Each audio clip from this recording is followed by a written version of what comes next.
Hello, my name is Beck and welcome to a spoiler-free and also a spoiler review for Cold Days by Jim Butcher. This is one of my many installments now in this series, so I'll link my playlist down below for you to go and check out. The first part of this video, like I said, will be spoiler-free, but after that I will jump into spoilers, and that's when the outline of this video is going to change to red. And if you haven't read this book by then I'm going to be spoiling everything, including the ending, so this is your warning.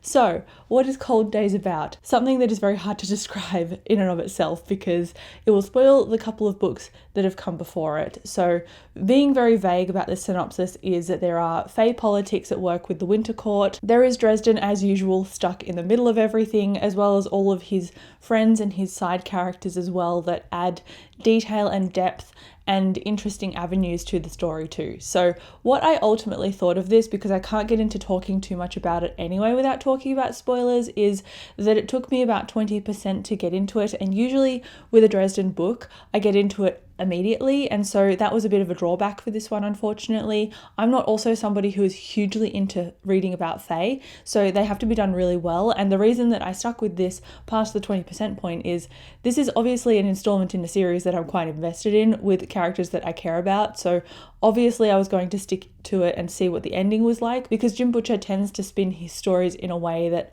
I end up loving, and they tend to make massive plot twists as well that just take me completely by surprise, and that's why I keep sticking to his stories. And so while it did take the first 20% for me to get interested and get invested and for the tension to build up, because I wasn't hugely into the politics I initially saw when we started, I loved the ending. It absolutely threw me, and I had to listen to it and put my cutlery down because I was eating my dinner, and I just had to stop and process and listen to what was going on because it was just so incredible. And honestly, I didn't expect what was coming, and I'm grateful because I find it very, very difficult, if not impossible, to predict where these books go. So I'm giving it a 4.5 out of 5 stars. I would give it 5 stars, but like I said, because of the beginning, I can't really do that. Naturally, I love the Dresden Files books because they tend to tease out character interactions, and everything that I've experienced so far is characters reacting within the realms of their characterization. So I haven't seen anything that is vastly out of character, which I really appreciate. There were a few moments in here that I really want to discuss, but I'll have to do that in the spoiler section. So I might leave the spoiler-free section here and go 4.5 stars, wish it was a 5, but hopefully the next books in the series capture me from the get-go like this one didn't, unfortunately, but that's okay. 4.5 is still a pretty high rating. Let me know what you rated it down below, but now I'm going into the spoiler section, so the outline will change to red. So, spoilers. When it opened with Dresden in the Winter Court as the Winter Knight, I honestly thought that he was not going to remain the Winter Knight for the entirety of this book. I thought somehow that he was going to reverse that or unwind it and extricate himself from the power that he's fallen into by making the agreement with Mab, but obviously that is not how it worked, and it actually went in the other direction and vastly escalated, which made me very stressed in a good way because it was an awesome plot twist, but it still made me very panicky. I love that we got to see more world building in this especially, so I'm going to deviate from talking about the ending for now and talk about that a little bit later and get into my notes about the book as I was reading. So like I said, the beginning wasn't really sold, and I didn't really love the whole Fae posturizing stuff. I find that very tiresome, but I do like the way that it devolved into a battle. I found that very cinematic, as is usual with Jim Butcher's writing.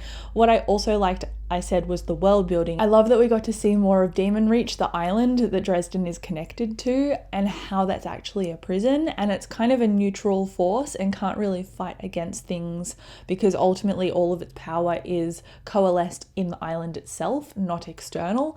It's really cool the way that Jim Butcher has described the amount of power that can be thrown around, but also has his own ways of limiting it and cordoning it off so that it doesn't get too OP for me to be invested in, because one of the things that I don't like in fiction often is Fae and the way they are portrayed, because the characters like Dresden, for example, who is technically part human but also a wizard, he's kind of in that realm of humanity, but he's very much deviating into the Fae realm now. But I like when he's got enough tools in his trade in order to go up against Fae, and more often than not the regular human, kind of like Murphy for example, wouldn't have that same power in order to go up against a Fae creature. But we're getting more and more Fae in here, so naturally there is going to be more and more ways around it, and more ways for characters like Murphy and even Thomas to navigate around these political situations in order to not die as soon as they face a Fae.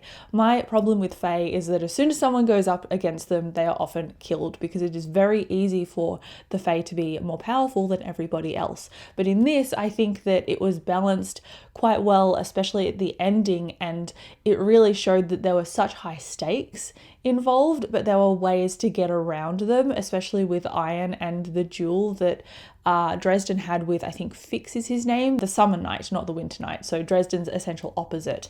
So I liked all the ways that the side characters, from the previous books came back into this again, and Jim Butcher is really good at doing that. He tends to shelve his characters and bring them back and develop them even further, and that's one of the things that I really loved about this ending. I also, again, really liked with the world building that the word warden has a deeper meaning, because you got to go into the realm of Fae and see what was on the very edge with all the outsiders, and the warden who has helped Dresden in the past, the gatekeeper, he has this lore attached to him that you did not know about before, and I like that we're exploring that Fae realm with the gatekeeper, and we're also exploring this unseen parasitic kind of virus based on those outsiders and those creatures that is influencing characters of the court, and that really came to a head in this book, and you can't openly talk about this because it will infect you. And I liked the way that Cat Sith got infected as well, because it showed the power of this kind of virus curse,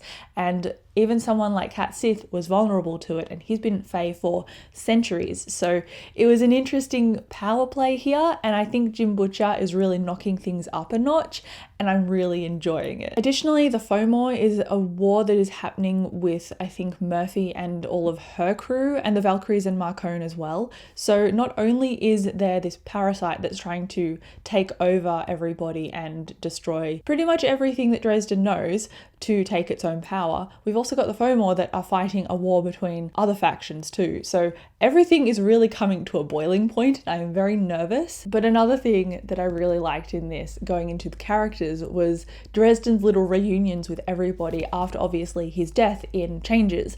I loved it. I loved his reunion with Murphy. It wasn't over the top, it wasn't overdone. He now calls her Karen instead of Murphy, which is progress, and they finally kissed, and it was actually canonically included in one of the main books instead of in like a novella or something, and I just loved it. It was such a charged moment, but it was also such a vulnerable moment too, and I love how they discuss their feelings, but they're also smart enough to go, this is the way we feel, but we also have all of these other responsibilities and ramifications. So we're going to keep this line of communication open and see how we go. I like that they actually bring things up instead of making assumptions about each other, because one of the tropes that I hate is miscommunication. And while Dresden did that a lot at the beginning of the series to protect Murphy, he's not doing that anymore. He's including her in everything and discussing things with her. And I think that's really valuable and such a sign of their character growth and trust. Let it also be known that I generally don't like Mab. I hate Fae. So I don't like Mab. I don't like the Summer Queens either. I'm not a huge fan of Fae, but the way that this was done, especially with the ending, was very full of tension and very wrought, and it included a lot of characters that I really cared about. And so when that plot twist happened where Molly is now ensconced with the Winter Court, I was devastated because I don't want her to have any more suffering, and she just seems to be the character that is set up to suffer this whole time. And Mab put it in a very interesting perspective about how Dresden has taken Molly and Molly has idolized him, and he's set her up to, I guess, report to him and favor him and be attracted to him, and he's withheld power from her. But his side of it is, no, I've been mentoring her. And so you can see the good and bad things that have come from that relationship despite Dresden's best intentions. And I like that despite the good intentions, that bad things can still happen. So it's an interesting message and an interesting power shift to think about as well, because usually we're so deep in Dresden's head that obviously he can justify pretty much anything to us, but seeing it from Mab's perspective in a very cold way was quite intriguing, and I like that extra detail that it added to his and Molly's relationship. Not that I think anything necessarily bad will happen to them, but Mab is setting them up to ultimately be the winter knights together. And I don't like that pairing. I've never liked that pairing because it's very fraught with the power play of the mentor-teacher relationship. I don't like it. So hopefully Molly can form her own and get out of the winter court. I really hope that Dresden doesn't get out of the winter court, out of being the winter knight, and have to leave Molly behind, because that would break my heart even more. So I am like on tenterhooks about this relationship and these new circumstances. I'm terrified. I'm also very hopeful that Molly won't die or nothing bad will happen to her, but bad things keep seeming to happen to Molly, and I just want to wrap her in a blanket and give her a nice hot chocolate and be like, the Fae aren't coming for you, you're fine. And it's not going to happen, so I'm really worried. I also miss talking about it, but in addition to Molly and Murphy and Dresden's reunions in general, I loved the reunion of Thomas. I love the reinforced brother relationship in here, that they were tender and vulnerable with each other, but they tried to cover it up by picking on each other. I really love them, and I'm glad that we got more Dresden and Thomas in here, because I feel like that was very much missing from the past couple of books, and so it really came through in here.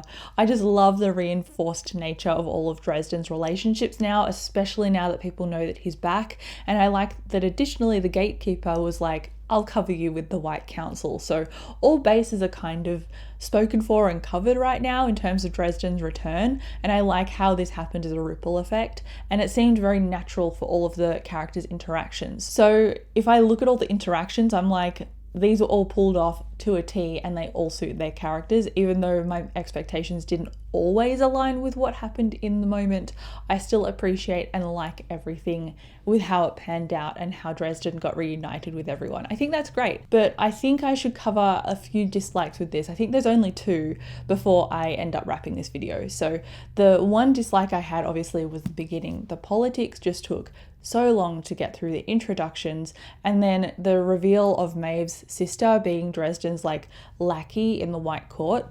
Interesting, but not massively plot twisty. So I'm not really sold on that part of the plot. Didn't really do it for me. I also don't really care about her, so that might have been it too. I did like the way that she was shown to have been able to survive, I guess, in the White Court, but now that we know that she was Maeve's sister, that seems quite obvious. Like, obviously she would figure out ways to survive if she's been around this long. Like, she's not a newbie at all. She's a big game changer. So didn't really like her. Didn't really like the White Court politics. Didn't really care for all of the characters at the beginning because they were really shoehorned in there. Or not shoehorned in, but they were like reintroduced to us in order to make them coming in with the Wild Hunt later in the book relevant. Don't care. Didn't care about the Wild Hunt. I liked how they used their power with Dresden and they kind of manipulated it so that he thought he won. It's an interesting kind of chess game, but I don't care about it as much as I care about just the characters' interactions and the charged moments between them. I'm not hugely into politics, I'm more into character. So didn't care about the Fae. Also didn't really like the generalizations about men and women. I think that happened later in the book, closer to the end. Didn't care for it, but Jim Butcher tends to write those comparisons in anyway. He really leans heavily on them, especially when describing Murphy versus Dresden. It just annoys me, but it's something that has annoyed me throughout the series. It was just more prevalent in here because the White Court very much deals with sex and the body, and so naturally those things are going to be something Dresden notices. I didn't really care for it. It's not really my vibe. So those are the two things. The fact that it took 20% of the audiobook for me to get invested in this, plus the generalizations and the sexualization of characters. But again, that usually comes with Fae territory, so that's probably why I'm not hugely into Fae. But overall, like I said, I gave this a 4.5 stars. I'm hoping the next book in the series is a 5 stars for me, because after that ending, it only has to go up, I am sure. But I think tentatively there is going to be more Fae politics. So hopefully that doesn't form the crux of the beginning of every book going forward, because I'm not a Fae person, but I'm still obviously planning to continue the Dresden Files. So that is my review for Cold Days. Thank you so much for watching this video. Come chat to me down below, and I'll see you in my next one. Bye.